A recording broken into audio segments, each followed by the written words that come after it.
O nosso grupo ficou responsável com um tema: as relações entre saúde e sociedade, ciências sociais e saúde. As relações sociais entre saúde e sociedade podem ser compreendidas através das ciências sociais, que farão uma interligação com a saúde. Com isso, poderá ser feita uma análise dos perfis dos pensadores existentes, ou seja, compreender melhor o processo da saúde pública. Com o nosso grupo, pretende-se aprender o processo de saúde pública do século XVII ao século XIX, de diversas áreas filosóficas, sociológicas e ciências da saúde. A trajetória das ciências sociais na área da saúde começou a ser estruturada no final da Segunda Guerra Mundial. Já na América Latina, a adoção da saúde pelas ciências sociais se deu mais tardiamente, foi no período de 1880 a 1930. Na década de 90, representou um momento de consolidação das pesquisas em ciências sociais, porque ela abrangeu novas temáticas e um movimento de pesquisa fora do campo nos cursos de pós-graduação. Três desenvolvimentos após 1945 afetaram altamente a estrutura das ciências sociais. O primeiro foi a expansão produtiva e populacional. O segundo foi a mudança na estrutura política e econômica mundial, com a união das relações dos Estados Unidos com a União Soviética. E o terceiro foi a expansão do sistema universitário. Por fim, ciências sociais e humanas é igual a ciências sociais e humanas em saúde, que é igual às ciências da saúde. Ou seja, essas três ciências se interligam totalmente. Aspectos conceituais e características da sociedade, cultura e do processo de socialização. A palavra sociedade foi originada dos termos sócios e societas, que significam parceiro ou companheiro e associação entre comuns, respectivamente. Uma sociedade é considerada um agrupamento de pessoas que habitam em um território, possuem cultura em comum e estão interligados através das interações sociais rotineiras. É interessante que Max Weber foi um dos principais responsáveis pela formação do conceito de sociedade, mas foi a partir dos trabalhos do sociólogo Ferdinand Tönnies que foi construído o termo até hoje. Émile Durkheim não poderia ficar fora dessa e ele apresentou uma divisão dos tipos de sociedade. A primeira é a sociedade de solidariedade orgânica, que foi imposta no contexto pós-capitalista, que são atividades que possuem maior grau de complexidade e especificidade. A segunda é a sociedade de solidariedade mecânica, que são organizações sociais que existiram no período pré-capitalista, como exemplo, o período do feudalismo. Por fim, temos três características da sociedade. A primeira é a existência de uma complexa teia de relações entre os indivíduos. A segunda é as interações entre membros de uma sociedade podem ser de diferentes formas. E a terceira é que podem ser estabelecidas sem que haja delimitação de uma área geográfica. A cultura representa o conjunto de tradições, crenças e costumes de determinado grupo social. Ela é passada de gerações para gerações. Assim, ela representa o patrimônio social de um grupo que abrange conhecimentos, experiências, atitudes, valores, crenças, religião, língua e hierarquia. Uma das características da cultura é ela não ser estática, ou seja, ela é influenciada sempre por novos hábitos. A gente pode notar que o Brasil é caracterizado pela miscigenação, que influencia diretamente na nossa cultura. A cultura brasileira foi influenciada pelos colonos portugueses, pelos índios que já estavam aqui, pelos negros africanos e os europeus. A gente pode notar que nas línguas pronunciadas de cada região, cada uma possui uma fala de um jeito diferente. Para fechar, na nossa sociedade, existem 7 tipos de cultura. A primeira é a cultura em massa, que é o conjunto de ideias desenvolvidas pela mesma mídia, música, notícia ou arte. A segunda é a cultura erudita, que é o resultado do conhecimento por meio da pesquisa do Estado, que temos como exemplo apresentações teatrais e concertos. A terceira é a cultura popular, que são as tradições e os saberes do povo, as festas, o folclore e o artesanato. A cultura material é o conjunto de patrimônio cultural que ao longo do tempo foram construídos pelo ser humano, que são as igrejas, museus, obras de arte. A cultura imaterial é o conjunto de saberes, tradições, técnicas, hábitos, costumes de um grupo, as lendas folclóricas, as feiras populares e a culinária. A cultura organizacional é o conjunto de elementos que agrupa valores, missões e comportamentos. Por último, a cultura corporal analisa o comportamento dos seres humanos, as danças, os jogos, as atividades e as festividades. No processo de socialização, as pessoas aprendem e são treinadas nas normas básicas, nos valores, nas crenças, nas habilidades, nas atitudes, nos modos de fazer e agir de acordo com um grupo social ou uma sociedade específica. O ser humano passa por algumas fases de socialização, desde seu nascimento até sua morte. Desse modo, é necessária a socialização enquanto crianças, adolescentes, adultos e idosos. Existem 3 etapas do processo de socialização. A primeira é a socialização primária, que ocorre na infância com a família. A segunda é a socialização secundária, que é na idade adulta. Na maioria das vezes, o indivíduo já tem personalidade relativamente formada. E na terceira é a socialização terciária, que é na velhice, que o indivíduo sofre uma dessocialização decorrente das mudanças da nova fase da vida, mas ocorre uma ressocialização nessa nova fase da vida. Todo esse processo de socialização que os seres humanos vivenciam está ligado à cultura do indivíduo. Para fechar sobre esse primeiro tópico, a sociedade, a cultura e o processo de socialização estão interligados, estão juntos em toda a vida dos cidadãos e no de suas famílias. Correntes de pensamentos clássicos das ciências sociais e suas aplicações na saúde. Para Emile Durkheim, o funcionalismo é a corrente teórica antiga que possui um embasamento forte e, mesmo tendo suas controvérsias, nunca serão consideradas como desatualizadas. Ela baseou-se em sua pesquisa na teoria de Charles Darwin, a do evolucionismo.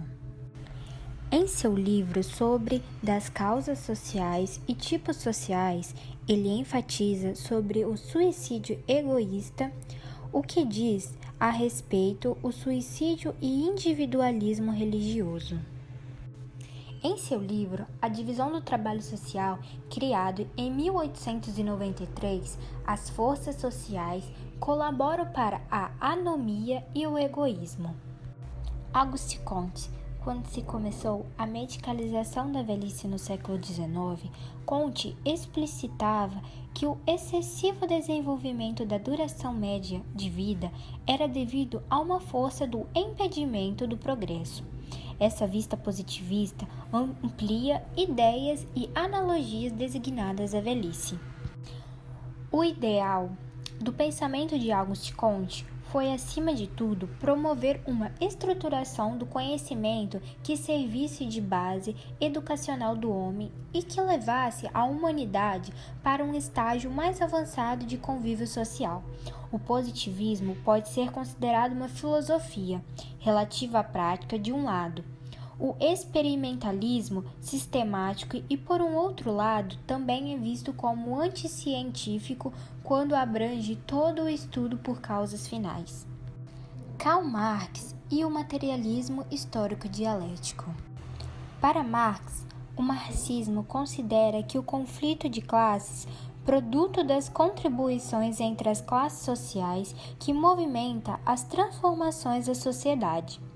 Karl Marx diz que não podemos analisar as coisas como se elas acontecessem por mero acaso. As mudanças na saúde coletiva, as reivindicações em prol disso, as lutas para as melhorias da saúde coletiva são advindas desses conflitos entre classes. Revolução Russa, 1917. Ilustração sanitária. Criada para garantir uma saúde contínua da sociedade e também a prevenção de doenças. Medidas para que fossem aplicadas na política sanitária e visando também educação na saúde. Medidas desenvolvidas logo do início do poder soviético. Saúde sexual. Grandes índices de doenças venéreas. altos índices de mortalidade e morbidade de mulheres, legalização do aborto como medida preventiva das doenças. Eventos importantes. Outubro. A Guarda Vermelha depôs o governo provisório que havia se estabelecido, dando espaço para o primeiro Estado socialista liderado por Lenin. Fevereiro. Fim do czarismo pela abdicação de czar.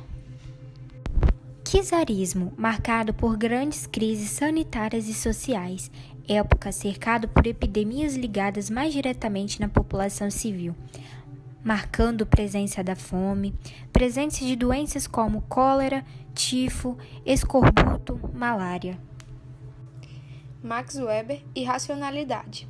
Max Weber refere-se à racionalidade com as mudanças estruturais, culturais e sociais que as sociedades modernas passaram no decorrer do tempo. Para Weber, racionalidade ou racionalização possui aspectos distintos que se diferenciam a partir do contexto nos quais eles são observados. A racionalização de um pesquisador que busca aprender é diferente de uma racionalização do cálculo que busca um fim específico. Weber acredita que na sociedade, parte da vida social havia sido reduzida à lógica racional. Michel Foucault e biopolítica. O Estado, com o passar dos séculos, começou a ser chamado de poder biopolítico. Esse Estado tem o dever de promover políticas públicas de saúde que objetivem fazer viver e deixar morrer. A noção de biopolítica por Foucault inscreve-se como uma arte de governar ou, como ele mesmo designou, uma governamentalidade, uma forma de regulamentação ou uma estratégia de segurança que tem a vida como objetivo de investimento. Agora vamos estar falando sobre a dimensão social do processo saúde e doença. A saúde e seus determinantes sociais. A Comissão Nacional sobre os Determinantes Sociais da Saúde diz que são fatores sociais, econômicos, culturais, étnicos, raciais, psicológicos e comportamentais que podem provocar problemas de saúde e oferecer risco na população. A Organização Mundial diz que são condições sociais em que as pessoas vivem e trabalham. Na década de 50, houve uma ênfase nas campanhas de combate a doenças específicas com a aplicação de tecnologias de prevenção ou cura. Já na década de 80, houve um controle da desfoque da saúde como um bem privativo, deslocando o pêndulo para uma visão centrada na assistência médica individual.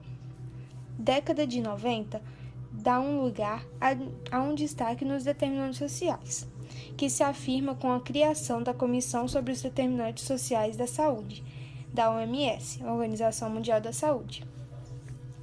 Os modelos que se esquematizam a trama de relações entre os diversos fatores são o modelo de Draughen, de Warhead, e também temos o de Dirwixan.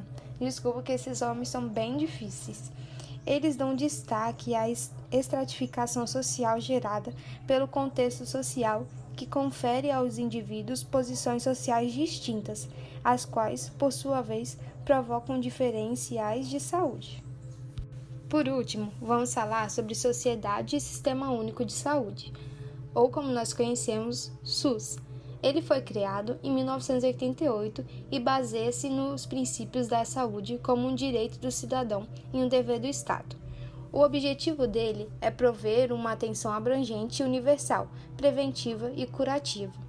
A reforma do setor de saúde brasileiro ocorreu de forma simultânea ao processo de democratização. O SUS foi implementado com apoio estatal ao setor privado, pela concentração de serviços de saúde nas regiões mais desenvolvidas e pelo subfinanciamento crônico. Apesar do SUS possuir suas limitações, ele conseguiu melhorar muito o acesso à atenção básica e de emergência, a atingir uma cobertura universal de vacinação. Os desafios enfrentados pelo SUS são políticos, pois não podem ser resolvidos na esfera técnica. Só poderão ser solucionados com os esforços conjuntos dos indivíduos e da sociedade.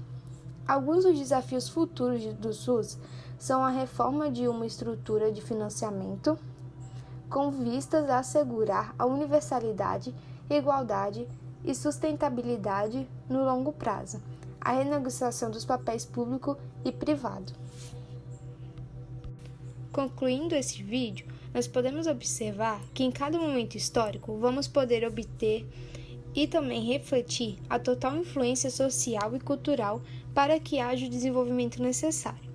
Finalizamos esse trabalho aqui, agradecemos a todos, esperamos que tenha ficado muito claro a explicação, que todos possam ter entendido e compreendido, e também agradecemos à professora por essa oportunidade.